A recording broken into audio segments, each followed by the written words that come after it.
The attorney for death row prisoner Richard Glossip says he filed a new petition today to ask the Oklahoma Criminal Court of Appeals to have a new hearing to look at the evidence in the case. Glossip is set to be executed in December after 24 years on death row. News on 6's Jordan Tidwell is live with why Glossip's attorney says this hearing would be so important. Jordan?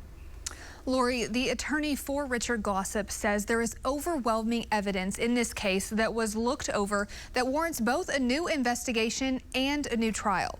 Attorney Dawn Knight and state legislator Justin Humphrey made a plea today for that new hearing. Glossip was convicted by two different juries and both times sentenced to death for hiring Justin Sneed to kill Barry Van Treese in 1997. Van Treese owned the motel where Glossip worked at the time. Sneed got life without parole. Glossip's attorney says Sneed has wanted to recant his testimony for years, but was afraid to do it because of the fear of getting the death penalty himself. He says there was information that should have been given to Glossip's lawyers before the second trial, but never was. He says attorneys should be able to look at every detail in a case to make sure they are executing the right person. I'm not afraid.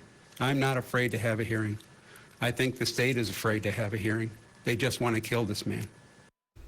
Attorney General John O'Connor sent us a statement that says if there were evidence that revealed Glossip's innocence, we would be the first ones to ask for an evidentiary hearing.